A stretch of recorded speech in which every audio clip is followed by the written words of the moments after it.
नमस्कार दोस्तों, स्वागत है आपका स्टडी फॉर सिविल सर्विसेज में। देखिए, स्टडी फॉर सिविल सर्विसेज के छात्र हैं तो ये वाला टेलीग्राम जरूर ज्वाइन करके रखिए। यूट्यूब चैनल में हमारे साथ है तो भी ये वाला टेलीग्राम ज्वाइन करना बहुत ज्यादा जरूरी है। सारे नोटिफिकेशन, सारे अपडेट, सारे मोस्ट इंपोर्टेंट पिक्स, सारा रिवीजन सब कुछ यहाँ पे बताया जाता है। देखिए, ये हमारा एससीएस डेली क्विज चैनल है, इसमें डेली क्विज होती है, बिल्कुल फ्री में, इसको जरूर ज्वाइन कर लीजिएगा। ये हमारा इंस्टाग्राम का पेज है, इसको जरूर फॉलो कर लीजिएगा। Study for civil dot services करके अगर आप इंस्टाग्राम में सर्च करेंगे तो आपको मिल जाएगा। वीडियो के डिस्क्रिप्शन में इसकी लिंक दी हुई। इसमें आप स्टोरी सेक्शन जरूर देखते रहा करिए, प्लस इसमें हाईलाइट्स आते रहते हैं और प्लस पोस्ट आती रहती है, इनको जरूर फॉलो करते रहिए। क्या हाल है साथियों, मैं विकास तोमर आपके अपने trustworthy channel study for civil services पे आज आपके समक्ष लेके आ गए हैं 31 अगस्त का करंट अफेयर हिंदी इंग्लिश दोनों ही भाषाओं में यूपीएससी और द स्टेट पीसी एग्जामिनेशन के लिए काफ़ी ज़्यादा इंपॉर्टेंट होने वाला है आज का हमारा सेशन। देखिए, यूपीएससी का 2021 का जो हमारा पेड ग्रुप चालू है और कंप्लीट पेड ग्रुप है, इसमें टेस्ट सीरीज भी मिलेगी। अगर आप other than that complete paid group के अगर सिर्फ टेस्ट सीरीज मिलना चाहते हैं तब भी आप लोग को इन दो नंबर्स पे कॉल करके ज्वाइन कर सकते हैं। ज़्यादा जानकारी ले सकते हैं 8564880530 9696060608 पर, ठीक। और हमारे जो सोशल मीडिया के हैंडल्स हैं उसमें इंस्टाग्राम और टेलीग्राम पे आप लोग जाके इन सारे ही फ्री चैनल्स को ज्वाइन कर सकते हैं। इसमें पेड पीडीएफ की जो है पिक्स भी फ्री में दी जाती हैं और कई सारे नोटिफिकेशन भी एग्जाम से संबंधित दिए जाते हैं, ठीक। हमारे जो टॉपिक्स प्रीलिम्स और मेंस के लिए इंपॉर्टेंट हो सकते हैं वो है ई गोपाल ऐप, ठीक, नया ऐप है, किससे संबंधित देखेंगे। प्रधानमंत्री जन धन योजना फाइनेंशियल इंक्लूजन यानी कि आपका समावेशी विकास, या फिर अगर सही तरीके से बोलें तो वित्तीय समावेशी इनोवेशन जो करना है उसके लिए याली स्कीम बहुत ज़्यादा इंपॉर्टेंट है, ठीक। याली योजना। स्कूल बबल, ये क्या चीज़ है? जैसे क्रिकेट में आप लोगों ने देखा होगा ना, एयर बबल जो है उससे बाहर आ गए और ये वो कोविड हो गया, तो इसी तरीके से स्कूल बबल भी क्या चीज़ है इसको देखेंगे, वही है, उसी तर्ज पे बनाया गया है। और expansion of one nation one ration card, ठीक। सुप्रीम कोर्ट ने पीछे इसमें फटकार लगाई थी, कई सारे स्टेट जो थे उन्होंने नहीं ज्वाइन किया था, अब ज्वाइन कर लिया, इसीलिए इसका विस्तार हो गया है। ब्रिक्स का कृषि अनुसंधान मंच, ठीक। आपका ब्राज़ील, रशिया, इंडिया और चाइना, साउथ अफ्रीका जो है, इनका एग्रीकल्चर से संबंधित जो अनुसंधान रिसर्च का प्लेटफॉर्म है उससे संबंधित अभी मीटिंग हुई है और इसलिए ये न्यूज़ में है, ठीक। पहला जो हमारा टॉपिक है जीएस पेपर 2 से संबंधित आपका ई गोपाल ऐप। ये सिंपल सी एक एप्लीकेशन है और ये डेवलप करी गई है नेशनल डेयरी डेवलपमेंट बोर्ड। अब डेयरी डेवलपमेंट है यानी कि बढ़िया मिल्क से संबंधित इसमें है चीज़ें और उसका डेवलपमेंट करना है, तो क्या क्या डेवलपमेंट करना पड़ेगा हमें? जो हमारे मवेशी हैं, जो दूध देने वाली गाय भैंस, ये सारी चीज़ें हैं, इनका डेवलपमेंट चाहिए तो उनके लिए बढ़िया न्यूट्रिशन चाहिए, ठीक। उनका अच्छा जो है ब्रीडिंग भी होनी चाहिए, ठीक है ना। अच्छी जो हमारी जो हमारी स्वदेशी गाय हैं, भैंस हैं, उनका भी अच्छे से ब्रीडिंग होना चाहिए, अच्छे जो है जेनेटिक उनका स्ट्रक्चर होना चाहिए, ठीक, ताकि वो लोग फिर बढ़िया मिल्क देकर और हमें जो है उसमें हम एनडीडीबी का मेन एम ही यही है कि जो डेयरी फार्मर्स हैं उनकी इनकम को बढ़ाया जाए, साथ ही साथ बढ़िया हमारे देश को भी एक न्यूट्रिशनल सिक्योरिटी भी दी जाए और एक्सपोर्ट करके और पैसे कमाए जाए, ठीक। तो इसी चीज़ को, इन सारी चीज़ों को जो है एक फैसिलिटेट करने के लिए, ज़्यादा अच्छे से अच्छी एफिशिएंसी कम पैसे में मैनेजमेंट करने के लिए ही ये वाला ऐप बनाया गया है, ई गोपाल एप्लीकेशन ऐप, ठीक। इस तरीके से बेसिक क्या चीज़ है, क्यों बनाई गई है, वाई फैक्टर अगर आपने समझा तो चीज़ें आसान हो जाती है। ई गोपाला फैक्टर, फिर आपको खाली ये देखना है ऐप जो है किस लिए है कि आपका एनडीडीबी ने बनाया है, डेयरी फार्मर्स को एड करने के लिए है, उनको बढ़ावा देने के लिए है, अपना मिल्क और न्यूट्रिशनल और जो भी जो मिल्क प्रोड्यूसिंग जो एनिमल्स हैं हमारे, उनकी ब्रीडिंग अच्छी करनी है, उनका जो है जीन वीन सब कुछ प्रिजर्व करना है, ये सारे काम के लिए ई गोपाल ऐप आ चुका है एनडीडीबी के द्वारा, ठीक। अब तो याद हो गया होगा ना। तो यहाँ पे यही है, एक तरीके का इम्प्रूवमेंट मार्केट प्लेस है और इन्फॉर्मेशन पोर्टल है, डायरेक्टली जो है फार्मर इसको यूज़ करते हैं। इसको लॉन्च किया था हमारे जो मिनिस्टर हैं फिशरीज़, एनिमल हस्बेंड्री और डेयरी के, ठीक, इन प्रेजेंस ऑफ एनडीडीबी के जो चेयरमैन है मनीषा, ठीक, पुरुषोत्तम रूपाला, ये हमारे मिनिस्टर हैं फिशरीज़, एनिमल हस्बेंड्री और डेयरिंग के, ठीक।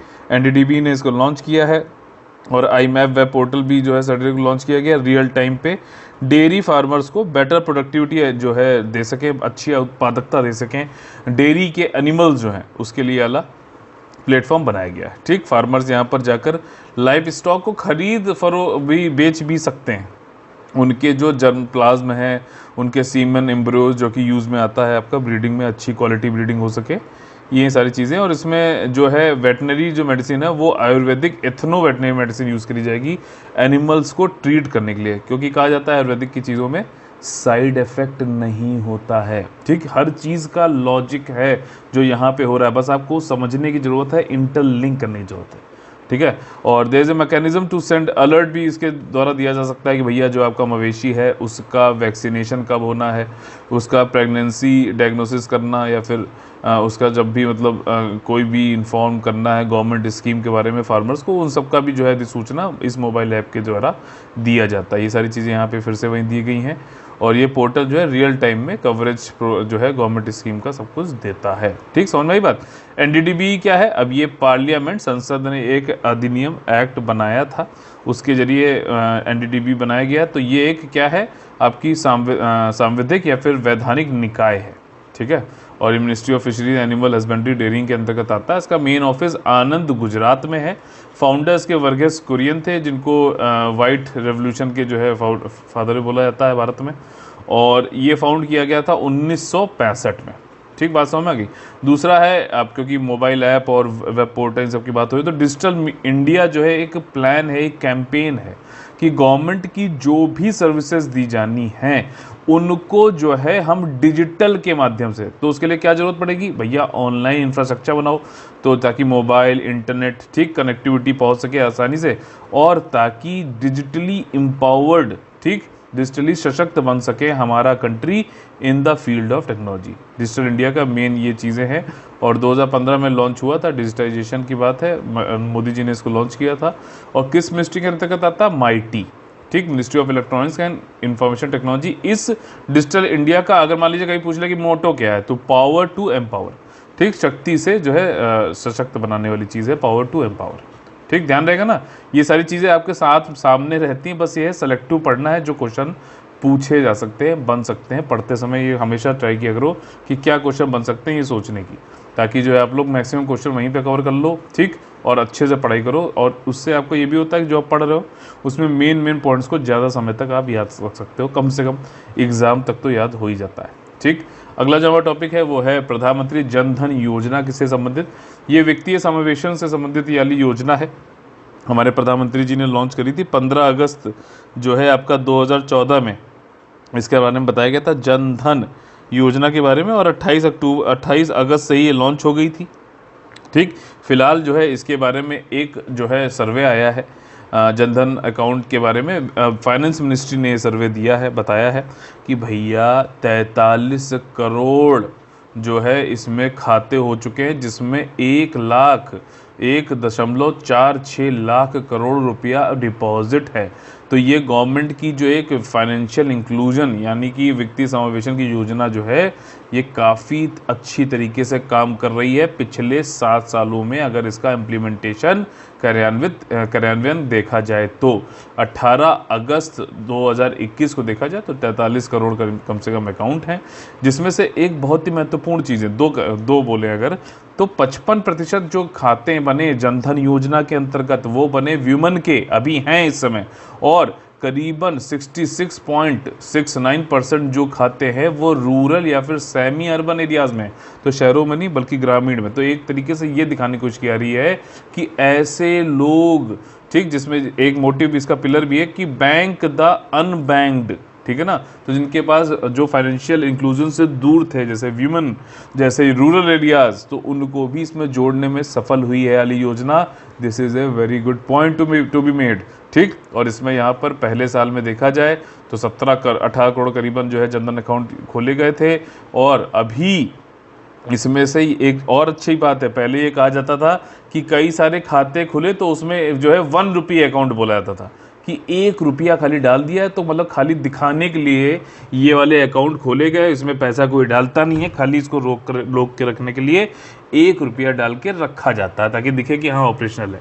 तो इस चीज़ को भी यहाँ पर दिखाया गया है गवर्नमेंट के द्वारा, जो अभी जो रिपोर्ट आई है कि नहीं ऐसा नहीं है। 43 करोड़ जो हमने अकाउंट खोले उसमें से 36.86 यानी कि 85.6% जो है ऑपरेटिव हैं, संचालित है, अभी संचालन में हैं, और जो है इसमें से जो डिपॉजिट है एवरेज औसत जो हर अकाउंट में पैसा है वो 3398 रुपये है। तो वो जो 1 रुपये वाली बात थी उसको यहाँ पे झुटलाने नकारने की बात करी गई है। वही सब यहाँ पे इन्फोग्राफिक में दिया गया है, मिनिस्ट्री ऑफ फाइनेंस के द्वारा दिया गया है, ध्यान रखना। तो ये किस मिनिस्ट्री के अंतर्गत आ गई स्कीम? मिनिस्ट्री ऑफ फाइनेंस के अंतर्गत यही सारी चीज़ें होती हैं, ये गवर्नमेंट के द्वारा दिया जाता है। रूरल एरियाज़ में 67%, वीमेन का 55%, ठीक। और ये 18 अगस्त 2021 तक का डेटा है। टोटल डिपॉजिट जो है 1.46 लाख करोड़ है, लगातार बढ़ता गया है। ये भी एक पूछा सकता है ट्रेंड में कि भैया बताओ क्या बढ़ा है कि घटा है। और इसमें जो है 3398 रुपये एवरेज जो है इसमें डिपॉजिट है। जैसे मैंने आप लोगों को बताया 15 अगस्त 2014 को चालू किया गया था। फाइनेंशियल इंक्लूजन 28 अगस्त से जो है लॉन्च हो गई थी, बोला गया था मोदी जी के द्वारा 15 अगस्त से, ठीक। और इसमें मिशन में यही है कि हमें लोगों को की पहुंच को बढ़ाना है, उनके पास फाइनेंशियल सर्विसेज पहुंचनी चाहिए, जैसे बैंक हो, रेमिटेंसेज हो, कुछ जो पैसे उनको दिए जाते हैं, प्रेषण जिसे बोलते हैं, क्रेडिट होना चाहिए, ठीक। सूदखोरों से बचकर जो है, मनी लेंडर से बचकर जो है बैंकों से पैसे लो, चाहे क्षेत्रीय ग्रामीण बैंक हो, रूरल रीजनल बैंक जिसे बोलते हैं, लीड बैंक बोलते हैं। ये सुना है कि नहीं सुना है वर्ड, ठीक। इंश्योरेंस, बीमा हो गया, पेंशन हो गया, ये सब कुछ मिले वो भी कम पैसे में, ठीक। इसी के लिए कुछ और भी स्कीमें हैं, लेकिन ये वाली स्कीम जो है प्रधानमंत्री जन धन योजना, ये गवर्नमेंट की काफ़ी अच्छी स्कीम है। और क्या था कि जो आरबीआई ने कई सारे जो है लाइसेंस दिए थे डिफरेंशियल बैंक्स के, जैसे कि पेमेंट बैंक, आपका स्मॉल फाइनेंस बैंक है ना, इनके बारे में भी एक बार जरूर आज पढ़िएगा, कमेंट करिएगा। अभी जो है सिग्निफिकेंस जो बताया गया हमारी फाइनेंस मिनिस्टर जो है निर्मला सीतारमन जी, उनके द्वारा बताया गया है कि 7 सालों में काफ़ी अच्छा इसने प्रभाव डाला है और एक ट्रांसफॉर्मेशनल काफ़ी परिवर्तन हुआ है, डायरेक्शनल चेंज भी हुआ है, उन्नति की तरफ बढ़े हैं सब लोग, सबके पास फाइनेंशियल इंक्लूजन पहुंचा है। और लास्ट पर्सन जो है पूरेस्ट ऑफ द पुअर के पास भी हमने इन बैंक अकाउंटों के जरिए डायरेक्ट बेनिफिट ट्रांसफ़र किया है, सीधा बेनिफिशियरी को किया है। इससे करप्शन और कई सारी चीज़ें जो पहले बीच में बिचौली खा लेते थे वो भी ख़त्म हुआ है। तो काफ़ी अच्छी ये जो है एक बेस बन गया है, जिसके ज़रिए जो है गवर्नमेंट की स्कीम्स और पैसा, ये सब कुछ जो लोग वाकई में जो है बेनिफिशियरी होने चाहिए, उनके जैसे पूरेस्ट ऑफ द पुअर, उनके पास यहाँ पर पहुँचता है, ठीक। यहाँ पे इन्होंने कुछ जो है पिलर भी बताए हैं, इसको भी याद कर लेते हैं हम लोग। बैंकिंग द अनबैंक्ड, जिनको पास बैंक नहीं था उनके पास बैंक पहुंच रहा है। सिक्योर द अनसिक्योर्ड, जो सुरक्षित नहीं थे उनको सुरक्षित किया जा रहा है। किससे? सूदखोरों से, क्योंकि सूदखोर क्या होते हैं कि इतना ज़्यादा जो है ज़्यादा ब्याज लगा देंगे कि उनकी जिन्होंने लोन लिया है उनकी पुश्ते तक गरीब रहती है और स्लेव की तरह काम करते हैं, ठीक। ग्रामीण क्षेत्रों में ये बहुत ही प्रचलित है, आज भी है, इसको कम करना है किसी न किसी तरीके से। और फंडिंग द अनफंडेड, जिसके पास फंडिंग नहीं है, मुद्रा नहीं है, उसको उसके पास पैसा पहुंचाओ और टेक्नोलॉजी का यूज़ करो। और जो ऐसे एरियाज़ हैं जहाँ पे भी ऐसी सर्विसेज, फाइनेंशियल सर्विसेज नहीं पहुँची हैं, वित्तीय सेवाएँ, उनको पहुँचाना है, ठीक। समझ में आई सारी चीज़ें। तो ये आपका फाइनेंशियल इंक्लूजन से संबंधित काफ़ी अच्छी एक स्कीम है, उसके सारे डेटा फैक्ट, फाइनेंशियल इंक्लूजन से अगर क्वेश्चन आता है तो आपको ये सब लिखना चाहिए, ठीक। अगला जो हमारा टॉपिक है वो है स्कूल बबल, ठीक। तो अब कोविड-19 के लिए एक टेक्निकल एडवाइजरी कमेटी कॉन्स्टिट्यूट करेगी कर्नाटका गवर्नमेंट के द्वारा, ठीक। अभी देखो स्कूल बबल का जो एक कॉन्सेप्ट है, एक तो मैंने आप लोग को बताया कि आईपीएल में चलता था, ठीक है ना, या फिर क्रिकेट चल रहा तो एयर बबल की बात होती है। उसमें क्या होता है कि मान लीजिए कुछ जो है समूह बना दिए जाते हैं अलग अलग, ठीक, A B C, इसमें समूह में मान लीजिए जैसे यहाँ पे स्कूल बबल में बात हो रही है कि 30 बच्चे रहेंगे एक साथ, ठीक। तो इनको अलग अलग रहेंगे, ये जाके इससे नहीं मिलेगा, ये 30 बच्चों में से कोई इससे नहीं मिलेगा, इससे जाके नहीं, और ये 30 के समूह में रहेंगे। अगर मान लीजिए किसी कारणवश, ठीक, कि ए समूह में 30 बच्चों में से किसी एक बच्चे को जो है कोविड-19 हो जाता है, तो हमें यहाँ पर एक तो इसको जो है आइसोलेट कर लो उस बच्चे को, साथ ही साथ जो बाकी लोग बचे 29 लोग, उनका जो है RT-PCR वो सब सारे टेस्ट करा लो। और अगर इन केस बढ़ता तो इस एक ग्रुप को है आप आइसोलेट कर सकते हो पूरा। इससे क्या होगा कि पूरे स्कूल में बाकी जो ग्रुप थे D, E, F जो भी थे वो सब सुरक्षित हैं और स्कूल रुकेगा नहीं। जैसे अभी क्या हुआ था कि पूरा रुक गया और बच्चे घर पे मौज कर रहे हैं, ठीक है ना, गेम खेल रहे हैं, वीडियो देख रहे हैं, ये सारे काम। तो ये सारी, और जैसे कई सारे अमृत जो है बड़े बड़े लोगों ने ये भी बोला कि ये एक जनरेशन लॉस्ट हो रही है अगर हम स्कूल बच्चों को नहीं भेज रहे हैं, तो ये सच्चाई भी है, ठीक है। जैसे 12वीं तो यार मतलब किसी ने सोचा भी नहीं था 12वीं बिना मतलब एग्ज़ाम दिए ही पास हो जाएगा, जो है 10वीं जो है बिना एग्ज़ाम दिए ही पास हो जाएंगे।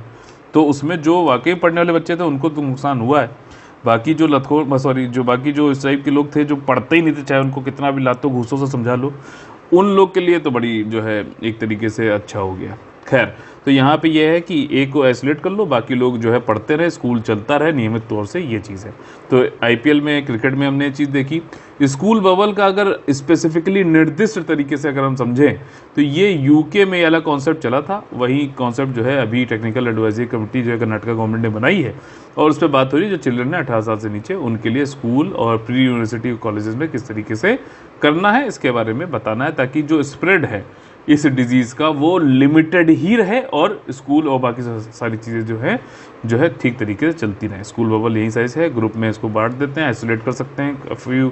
फॉर इंस्टेंस अगर किसी 30 बच्चों का स्टूडेंट है उसमें से सेल्फ आइसोलेट कर लो, बाकियों को जो है बढ़िया से मॉनिटर कर लो आप, ठीक, निगरानी रखो। और जो है स्कूल बबल क्यों महत्वपूर्ण है, क्यों सिग्निफिकेंट है, देखिए इसलिए क्योंकि प्राइमरी स्कूल और ये है कई बच्चे स्कूल जा नहीं रहे हैं, इससे काफ़ी ज़्यादा दिक्कत हो रही है, पीयर टू पीयर इंटरेक्शन होता भी है, तो भैया कुछ ही लोग को हम अलग कर सकते हैं कोविड पॉजिटिव वालों को, ताकि सब चलता रहे। मेन चीज़ वहीं से आ रही यहाँ पर दी गई है, ठीक। कर्नाटका की स्कीम है, इतना बस ध्यान रखना, किसी को हो जाता बाकी का RT-PCR टेस्ट करा लो। ये वाला जो कॉन्सेप्ट है आपका मिनिस्टर बसवराज जो बोम्मई हैं कर्नाटका के, उन लोगों को कंसिडर कर रहे हैं, और फाइनल कौन को लेना है कि किस तरीके से इसको फिर फाइनली लागू करना है। यूनाइटेड किंगडम में वाला जो है पहले लागू किया गया था, ठीक। अगला जो हमारा टॉपिक है वो है एक राष्ट्र एक राशन कार्ड। इसके बारे में हम लोगों ने पढ़ा भी था। मान लीजिए यूपी में कोई एक व्यक्ति है, ठीक, जो वर्कर है, ठीक, वो पलायन करके जाता है महाराष्ट्र में, ठीक। तो अब क्या है कि उसके पास जो राशन कार्ड है वो पहले क्या होता था कि वो महाराष्ट्र में चलता नहीं था, अब लेकिन ऐसा नहीं है, पोर्टेबिलिटी हो गई है कि वो राशन कार्ड लेके बंदा गया महाराष्ट्र में, गया, उसको जितना गल्ला लेना था, जितना मतलब फूड जो उसको मिलता है वो उसने लिया, उसकी जो फैमिली है, ठीक, वो भी यूपी में रहते हुए वो वहाँ पे भी निकाल सकते। तो टोटल कोटा मान लीजिए जो भी है 10 किलो है, तो इसमें उसकी फैमिली और खुद दोनों लोग ही ले सकते हैं, भले ही वो अपने जहाँ से इशू हुआ है राशन कार्ड वहाँ से लें या फिर दूसरे स्टेट में लें। अब इसमें एक चीज़ समझना मेरी बात, कि इसमें जो है कई सारे स्टेट ने जो है हाँ कर दी थी, हाँ बिल्कुल ठीक है, पोर्टेबिलिटी चालू हो गई थी, लेकिन कुछ स्टेट नहीं कर रहे थे। अभी रिसेंटली जो एक्सपेंशन हुआ जिसकी बात हो रही है उसमें 2 स्टेट या फिर एक state full state West Bengal और दूसरा सेमी स्टेट टाइप से जो है आपका यूनियन टेरिटरी दिल्ली को मान सकते हैं, ये दोनों भी अब जुड़ गए हैं। और ये जुड़ना काफ़ी ज़रूरी भी था, क्यों, क्योंकि बहुत लोग जो है पलायन करके जाते हैं, माइग्रेट करके दिल्ली जाते हैं, ठीक। तो माइग्रेशन संबंधित भी इसमें कुछ फैक्ट हम लोग देखेंगे, तो वहाँ जाते हैं, तो ये दोनों भी जुड़ गए हैं। अभी भी 2 राज्य ऐसे हैं जो अभी भी one nation one ration card में नहीं हुए हैं। हालांकि ये दिल्ली और वेस्ट बंगाल भी क्यों जुड़े, पीछे हम लोगों ने पढ़ा भी था, सुप्रीम कोर्ट ने जो है फटकार लगाई थी कि सभी राज्य और जो केंद्र शासित क्षेत्र हैं, यूनियन टेरिटरीज हैं, उनको ज्वाइन करना है one nation one ration card वाली स्कीम या फिर प्लान, ठीक। तो उसमें दिल्ली और वेस्ट बंगाल ने कर लिया। अभी भी जो 2 स्टेट है जिनकी बात मैं कर रहा था वो कौन कौन से हैं, एक तो है आसाम, ठीक, जो कि केंद्र गवर्नमेंट की ही वहाँ पे भी सरकार है, फिर भी अभी तक इन्होंने नहीं ज्वाइन किया है, और दूसरा है छत्तीसगढ़, तो इनको भी अभी जो है ज्वाइन करना है। बाकी मैंने कौन सा आपको समझा दिया, और कि मतलब जो है महाराष्ट्र से यूपी में आ रहा है, कहीं पे भी जाओ पोर्टेबिलिटी है, आपको राशन मिलेगा। और ये एक बहुत ज़्यादा ज़रूरी है फूड सिक्योरिटी के लिए। फूड सिक्योरिटी इसी को तो कहते हैं, गवर्नमेंट की तरफ से स्कीमें जैसे चलाई गई हैं। नेशनल फूड सिक्योरिटी एक्ट आया था 2013 में, उसके अंतर्गत ये ration card, PDS, public distribution system, ये सब चलता है। बाकी प्रधानमंत्री गरीब कल्याण जो है अन्न योजना चल रही है, इसको भी इसके अंतर्गत भी अब फूड दिया जा रहा है। तो ये सारी चीज़ें जो वाकई में बेनिफिशियरी उसको मिले, ठीक, फूड सिक्योरिटी हम इंश्योर करें, हम फूड सिक्योर। अब यहाँ पे क्या हो रहा है, अगर यूपी वाला बंदा महाराष्ट्र जा रहा है और उसको वहाँ पे नहीं मिल रहा है खाना, जो कि उसका अधिकार है एक तरीके से, ठीक, तो वो जो है एक तरीके से क्या हो रहा है कि एक्सेसिबिलिटी, मतलब उसकी पहुँच कम हो रही है। यही तो है ना, फूड सिक्योरिटी जो है आपको करने के लिए 4-5 चीज़ें होती हैं। एक होती है एक्सेसिबिलिटी, भैया आपकी पहुंच होनी चाहिए, ठीक। अब आपको अगर जो यूपी से महाराष्ट्र चला गया है, उससे आप ये तो नहीं कह सकते कि तुम रोज़ जाओगे यूपी और वहाँ खाना खा के वहीं से लेके वापस आओगे, तो एक्सेसिबिलिटी होती है। दूसरी पहुंच हो गई। दूसरी चीज़ है अवेलेबिलिटी। भाई यूपी से मान लीजिए महाराष्ट्र में गया, महाराष्ट्र में अगर नहीं है खाना तब भी तो फूड सिक्योरिटी इंश्योर नहीं हो रही, तो महाराष्ट्र में भी आपको वहाँ पे भी फूड होना चाहिए, खाद्यान्न होना चाहिए, तभी तो दे पाओगे, तो अवेलेबिलिटी होनी चाहिए। तीसरी चीज़ है अफोर्डेबिलिटी। अगर यहाँ पहुँच भी गया और उसको गरीब से आपने कह दिया कि भैया 150 रुपये देना पड़ेगा तुमको, और उसकी जेब में 15 रुपये तो कैसे दे पाएगा। तो अफोर्डेबिलिटी मैं आपको ये बता रहा हूँ ताकि जो है ये क्वेश्चन अगर पूछ ले कि फूड सिक्योरिटी में बताइए कौन कौन सी चीज़, तो पहुँच यानी एक्सेसिबिलिटी, अवेलेबिलिटी जो है उसको होना, उपलब्ध होना, एफोर्डेबिलिटी मतलब जो है कम पैसे में मिलना, और आंसरेबिलिटी एक एक्ट है जैसे नेशनल फूड सिक्योरिटी एक्ट है, तो उसमें उनकी जो है आंसरेबिलिटी जवाबदेही भी है, और इसी में आप अकाउंटेबिलिटी भी इसको जोड़ सकते हैं कि अकाउंटेबल भी हैं, अगर वो नहीं देते हैं तो उनको जो है कुछ ना कुछ अलाउंस या फिर वो देना पड़ेगा। तो ये 4-5 चीज़ें हैं, एक्सेसिबिलिटी, अवेलेबिलिटी, एफोर्डेबिलिटी और अवेलेबिलिटी और अकाउंटेबिलिटी। ठीक, इसको 5A से आप याद कर सकते हैं। ठीक है, तो ये सारी चीज़ें हैं, मैंने आपको एक साथ बताने की कोशिश करी यहाँ पर।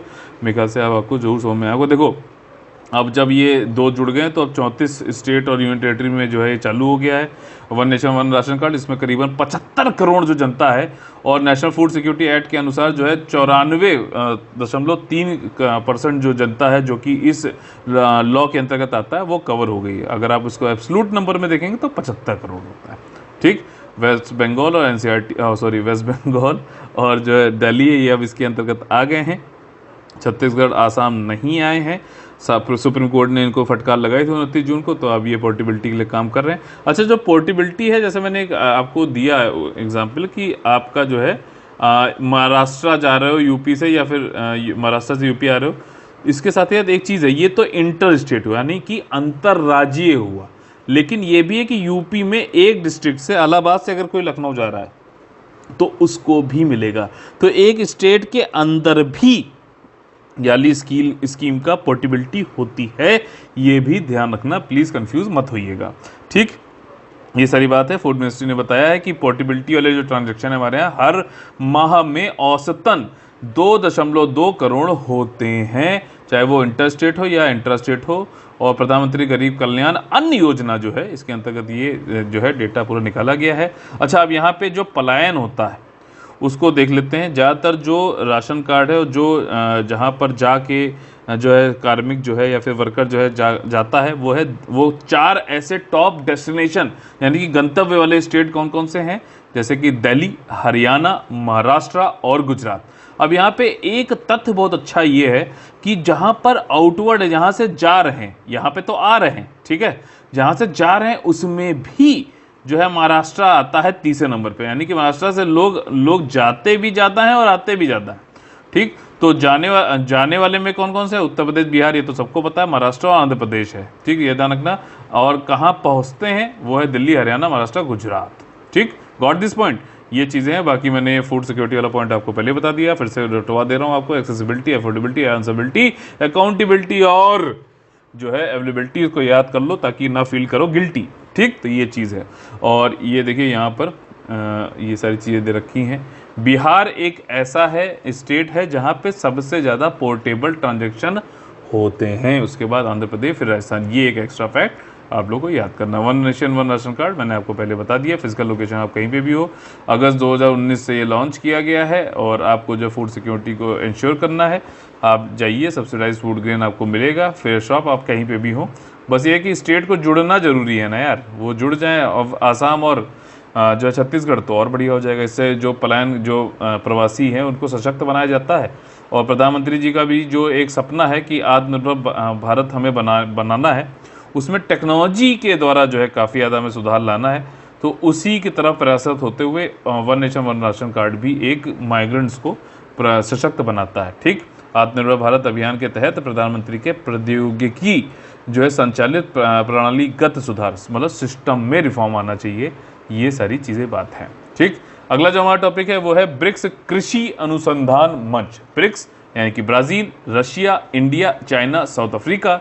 इसमें जो है जो 5 देश हैं, इसमें एग्रीकल्चर संबंधित रिसर्च हो सके और जो है ज़्यादा से ज़्यादा फार्मर्स की इनकम को हाई करें, क्लाइमेट चेंज से हम लोग निपट सकें और जो है फूड सिक्योरिटी को इंश्योर कर सकें, हंगर को ख़त्म कर सकें, पॉवर्टी ख़त्म कर सकें।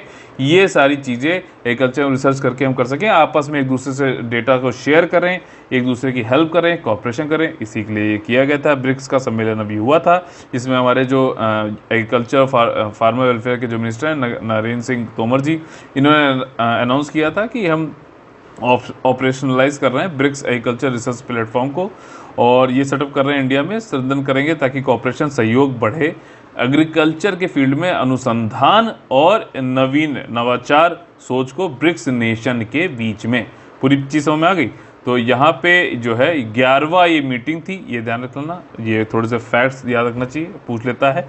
जो थीम थी ब्रिक्स पार्टनरशिप, वो थीम क्या थी इस बार के 11वें संस्करण में, कि ब्रिक्स की पार्टनरशिप साझेदारी होनी है ताकि हम मजबूत कर सकें, सुदृढ़ कर सकें agro biodiversity for food security and जो है आपकी खाद्य सुरक्षा और न्यूट्रिशन पोषण को बनाए रखने के लिए हमें एग्रो बायोडाइवर्सिटी। अब इसमें एक चीज़ समझना, जैव विविधता की बात हो रही है तो प्लांट जो क्रॉप्स हैं उनमें विविधता होनी चाहिए। तो जैसे हम लोग क्या है कि क्रॉपिंग, अगर आपने जीएस पेपर 3 का मेंस का सिलेबस देखा है तो उसमें आता है एक सिलेबस में लिखी हुई है चीज़ क्रॉपिंग पैटर्न। तो अगर आप इस चीज़ को लिंक कर पा रहे हो कि जब यहाँ पे एग्रो बायोडाइवर्सिटी की बात हो रही है, बायोडाइवर्सिटी मतलब जैव विविधता होनी चाहिए क्रॉप्स की, क्योंकि प्लांट्स की स्पीशीज भी तो होती हैं, तो उस केस में हम अलग अलग क्रॉप लगाएं, ना कि मोनोक्रॉपिंग करें। जैसे क्या होता है, हो भी रहा है वेस्टर्न यूपी में और पंजाब में, हरियाणा में, कि गेहूँ है क्योंकि गेहूँ पे अच्छा एमएसपी मिलता है तो गेहूँ ही गेहूँ हो रहा है भाई साहब और। तो इससे क्या हो रहा है कि विविधता कम हो रही है और जो कृषि है वो ज़्यादा से ज़्यादा, मान लीजिए एक कोई ऐसा कीड़ा लग गया तो वो पूरी क्रॉप खत्म कर देगी और फूड सिक्योरिटी इससे जो है खतरे में आ सकती है, पोषण न्यूट्रिशन भी खतरे में आ सकता है। पूरे कॉन्सेप्ट में आया, ये चीज़ है। इसी को जो है बनाए रखने के लिए स्थिरता, फूड सिक्योरिटी न्यूट्रिशन को, ये सारी चीज़ें बहुत ज़्यादा जरूरी हो जाती हैं। ब्रिक्स के एग्रीकल्चर अनुसंधान प्लेटफॉर्म जो है ये एक ग्लोबल वैश्विक लेवल का प्लेटफॉर्म है जो कि साइंस के द्वारा एग्रीकल्चर को चलाने की बात करता है ताकि दुनिया में भुखमरी, कुपोषण, गरीबी, असमानता और ये खत्म हो सके और साथ ही साथ स्थायी रूप से एग्रीकल्चर का विकास हो सके और सामरिक सहयोग एक दूसरे का बढ़े एग्रीकल्चर और एलाइड सेक्टर में। ठीक, मेरे हिसाब से अब आपको ये सारी चीज़ें क्रिस्टल क्लियर साउंड में आ रही होंगी। और ब्रिक्स की जो ARP है, इसको अभी जो एग्रीकल्चर रिसर्च प्लेटफॉर्म, ठीक, कंफ्यूज तो नहीं हो रहा, ठीक, तो हैज़ बीन ऑपरेशनलाइज ताकि जो है कॉपरेशन बढ़े, टेक्नोलॉजी, पॉलिसी, इनोवेशन, कैपेसिटी, क्षमता बढ़ाई जाए टेक्नोलॉजी का यूज़ करते हुए। ब्रिक्स मेंबर और उनके फार्मर जो है बढ़िया से इसमें जो है प्रॉस्पेरिटी और समृद्ध होते जाएं। ठीक, ब्रिक्स नेशन में बेस्ट प्रैक्टिस है, मान लीजिए ब्राज़ील में कोई क्रॉप में अच्छी जो है उपज करी तो उसको हम लोग यूज़ करें इंडिया में कहीं करी तो ब्राज़ील में करें, एक दूसरे सीखो और आगे बढ़ो, एक साथ कलेक्टिव सक्सेस की यहाँ पे बात करी जा रही है एक तरीके से देखा है तो। जो कोऑर्डिनेटिंग सेंटर है हमारा ब्रिक्स का एग्रीकल्चर रिसर्च प्लेटफॉर्म का, वो आपका NASC कॉम्प्लेक्स पूसा, ये न्यू दिल्ली में है, यहाँ पर है ये। और department of agriculture research and education ICAR, ठीक, Indian council of agriculture research जो कि मिनिस्ट्री ऑफ एग्रीकल्चर के अंतर्गत आता है, ये जो है इसका कोऑर्डिनेटिंग सेंटर है आपका। ठीक, NASC complex Pusa. BRICS nation को अगर देखा जाए तो इन्होंने अपॉइंट कर रखे हैं, कई सारे इनके फोकल पॉइंट हैं ब्रिक्स ARP पे, ताकि ये लोग वर्चुअली एक दूसरे से मिल सकें, डेटा शेयरिंग एक्सपीरियंसेस शेयर कर सकें, तजुर्बे को अपना। और इंडिया में Indian council of agriculture research. Agriculture research क्या होता है कि लैब से फार्म तक, फार्म जो होता है हमारा लैंड होल्डिंग जहाँ कृषि होती है, तो वहाँ तक ले जाना और फिर वहाँ से उपज और उपज उत्पादकता ये सब बढ़ाना। ठीक, तो ये है ICAR, इंडिया में फोकल ऑर्गेनाइजेशन है इंडिया की तरफ से। और इसमें जो यूनियन मिनिस्टर्स हैं, ठीक है ना, जो यूनियन मिनिस्टर हमारे हैं नरेंद्र सिंह तोमर जी, इन्होंने ब्रिक्स कंट्रीज़ का वेल पोजीशन बताया है कि हम लोग ऑब्जेक्टिव जो हमारा सस्टेनेबल डेवलपमेंट गोल का है 2030 तक, हम उसको उसमें हंगर, पॉवर्टी, ये सबको ख़त्म करने में बिल्कुल सक्षम है और कर भी रहे हैं। और जो है हम असमानता को, फार्मर की इनकम को, असमानता को ख़त्म करना, फार्मर की इनकम को बढ़ाना है। और जो फूड प्राइस में वोलेटिलिटी होता है, जैसे आपने देखा होगा कि जो है ये कांदे का, यानी क्या बोलते हैं इसको, अनियन को या फिर प्याज को, कि पैसा कभी बहुत ऊपर हो जाता है, फिर कभी नीचे आ जाता है, कभी ऊपर हो जाता है, तो ये इसको भी कम करना है, ऐसा नहीं होना चाहिए। ये होता क्यों है, कभी डिमांड बहुत ज़्यादा बढ़ गई, कभी आपूर्ति यानी कि सप्लाई कम हो गई, तो इसकी वजह से पैसा ऊपर नीचे होता रहता है। साथ ही साथ भारत ने जो है ये भी उन्होंने बताया मिनिस्टर साहब ने कि भैया एग्रो बायोडाइवर्सिटी में देखा जाए तो भारत की तरफ से काफ़ी जो है प्रयत्न किए गए हैं। उसमें से एक प्रयत्न ये है कि हमने नेशनल जीन बैंक बनाया, इसके बारे में हम लोगों ने पीछे पढ़ा भी था। नेशनल जीन यानी कि अनुवांशिक जो है बैंक भी बनाया, किसका, plant, animal, insect, fish, agriculture, important microorganism, इन सब का। ठीक, तो जैसे मैंने ऊपर ही बात बताई कि एग्रो जो है बायोडाइवर्सिटी, जैव विविधता, तो उसमें कई सारे और भी ऐसे, जैसे बटरफ्लाई है, बटरफ्लाई या फिर हनी बी है, मधुमक्खी, ये बहुत ज़्यादा इंपॉर्टेंट इंसेक्ट है फूड सिक्योरिटी के लिए। क्यों? क्योंकि ये लोग पॉलिनेशन करते हैं, एक दूसरे के ऊपर जाके जो है एक दूसरे से जो है इसकी ब्रीडिंग कराते हैं, फ्लावर निकालना, फल निकालने में काफ़ी ज़्यादा इनकी जो है ज़रूरत पड़ती है। तो इन सबको भी इसमें सेव किया जाना चाहिए। ब्रिक्स जो नेशन है आपको मालूम है, Brazil, Russia, India, China, south Africa है। 2009 से चालू है। रीजनल अफेयर में इनका काफ़ी क्षेत्रों में जो है इन्फ्लुएंस रहता है।